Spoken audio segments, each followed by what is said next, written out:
Tom Watson, great to talk to you. Hi, Claire. So a lot has changed since 5 years ago, 10 years ago, when you were knee deep in politics, maybe up to your neck in politics, and living the dream possibly, but indoors, the House of Commons, in bars, restaurants, meeting rooms. And your transformation has been absolutely unbelievable and well publicized. Let's go back to perhaps 2015. We've known each other for years, I must say that from the outset, but things were very different then. Yeah.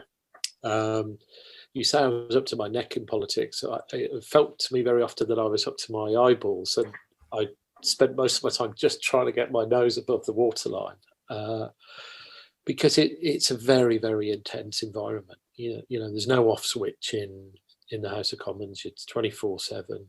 You know, I remember the first thing I do every morning is lean out of bed, grab my phone, and look at the media brief for the day to work out how stressful and miserable my day was going to be.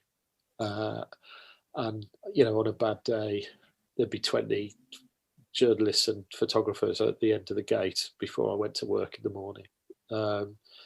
These days, there's a beautiful free walk by the side of the River Severn or up the hill to the Wyre Forest to look forward to. So it's a very different pace of life 5 years on.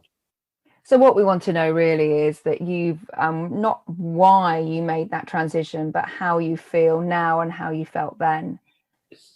So then in 2015, if you'd said in 5 years' time, I'd be a Sunday Times best-selling author, I was 8 stones lighter, I'd feel as chilled out and happy as I do now, then I couldn't have comprehended it. I thought I'd be an MP forever. I thought I'd always be a politician, and I'd always be, in the front line of campaigning on something. And now, as I'm talking to you, it's a beautiful spring morning in Worcestershire. You get this real sort of russet light in the early morning in where I live, and it's a very different pace of life. I'm still busy doing things, but there's more time for reflection and to be in the moment, and I just feel like a completely different person, far more chilled out than I used to be. I remember meeting up with you about a year or so ago, and you were telling me about this amazing book called The Hidden Life of Trees by Peter Wohlleben. And in that book, he discusses how trees live to exist and sort of transcend time. And that's how I sense that you've come from something where you had a deadline even before you woke up to now living in a very different time zone, really.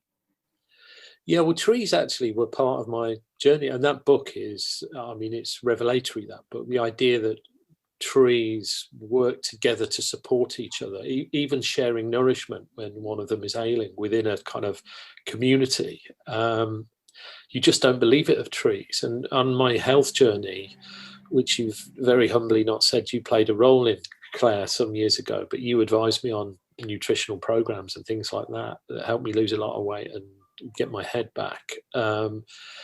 I now regularly walk in the Wyre Forest. The local authority area I live in is called Wyre Forest, and I grew up here when I was a kid. So I've always lived on the edge of a forest, woods. But it's only in middle age can I appreciate that and reflect on how lucky I am. And trees are really important, and I think about some of the conversations I had in the latter years as a politician. I remember talking to a data scientist who told me that global warming, climate change can be averted. We can row back from it. And he said to me, I said, well, how do we do that? He said, you've just got to plant 1 billion trees. And because they take all the bad things out of the air and they lay it back in the ground. And that actually sent me on my health journey on a whole different area of intellectual inquiry, from sustainable farming to forestry to, I ended up reading the One Straw Revolution and all sorts of things that look at how you can essentially bring the commercial and civic world back to the land, back to a sort of more sustainable, sort of longer term view. And a lot of people will say this sounds slightly hippy dippy, but walks in the forest, looking at trees that are hundreds of years old, that are timeless, helped me in that period of reflection. So I'm very, very grateful for trees and forests in particular. The Japanese call it forest bathing. I think it's the Shinrin Yoku, and that goes back to a study back in the 1980s, where obviously the well-being of being absorbed or just part of a forest speaks volumes for your mental health. Maybe it's something, if you ever were able to travel back in time, you could tell your political self that you need to step out and hug a tree to make some clear, forward-thinking decisions in your life, but also as a politician, because it seems that you can do both. And when you get sucked into politics and sucked into lots of different worlds, that you sort of neglect where you've come from and what is really necessary to improve your fight or flight and your stressors basically in everyday life. Yeah, I mean, the thing about sort of politics is very instant. There's always events that sort of are exciting and adventurous and stressful and all those kind of things. And I was triggered a lot. But when you walk through a wood that's been there for 1,000 years and you look at a 500-year-old yew tree that has been there forever and events have just passed by, it gives you there's a grace to it that I think helps you just be centered and calmer, certainly more in the moment. And, when I walk through Wye Forest, you see the seasons more, you feel the seasons more, and you get that kind of dappled sunlight that comes through the leaves, and it's never the same. So you're never going back to the same forest, even though you're on the same routes. And I think that just helps you reflect on life, and then it makes you think. So I look at, you talk about the sustainable agenda, the street that I live on. If you walk to the end of the street, there's a building that was erected in 1610. This is sort of when Shakespeare was writing Cymbeline. There's a whole load of sort of historic moments around that time in British history, and it's held together with wood that probably came out of the Wye Forest that I walk in. And you've got to talk about sustainable construction. 500 years later, there's still people living in this construction. And that gives you a sense of permanence and longevity that's really worth thinking about, I think. Do you have a favourite tree? I do have a favourite tree, yeah. I don't know whether it's not a particularly handsome tree, but it just sort of it appears I've got a kind of route in the Wye Forest that is one of my regular routes, and it just sort of, I just like to have a little stop and sit underneath it sometimes, even when it's raining. It's just very nice to be there. But it's not significant in any way. It wouldn't win a Tree of the Year award. It's just the one that I like to sit by. Well, we've taken many, many walks. I think stepping outside is the first really important step to feeling better physically and mentally. And obviously, your weight loss has been really well documented. But from my point of view, it's just the zest for life that you have, that you can jump out of bed in the morning and be outside. And now you're really into your gardening as well, which I never thought I would be talking to you about. Yeah, I'm not. I mean, gardening. I mean, if you looked at our garden, you wouldn't think that. But last year, I started growing veg, and I was learning the ropes really. I've tried growing veg a few times over the years, but because I've sort of I'm on a kind of low carb.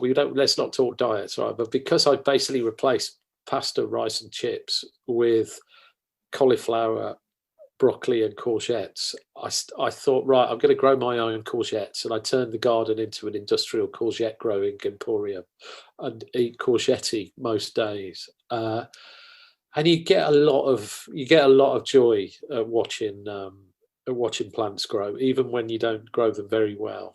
To the point where now that I've got a kind of slightly calmer life, I'm really thinking about this garden and planning how I can grow things in it over the next couple of decades. And I'm not there yet, but growing things is really, I think it's great for your well-being, and you're out in the sun, you're digging the soil, so there's a bit of physical exercise, you're synthesizing your vitamin D because you've got the sun on the skin, you're seeing things grow. So this year I'm growing some tomatoes from seed, and I think I might have planted the seeds out a little bit early because they're already sprouting, and they might be sprouting too quickly, but we've got to repot them this weekend. And it's just a joy to do those little things. It's just amazing talking to you, because I remember years ago when you declared war on the news of the world, and now you're planting tomatoes. Yeah, it's been a long journey for you. Would you ever go back into the world of politics? Oh, I don't think I could do frontline politics. I mean, there's nothing more ex than an ex-MP. And I left it. I think I left it at the right time. I'd run out of road, and if you hang around too long in politics, or in kind of like the House of Commons frontline stuff, I think you see a lot of people dining out on past glories, and they become a bit unfulfilled and bitter.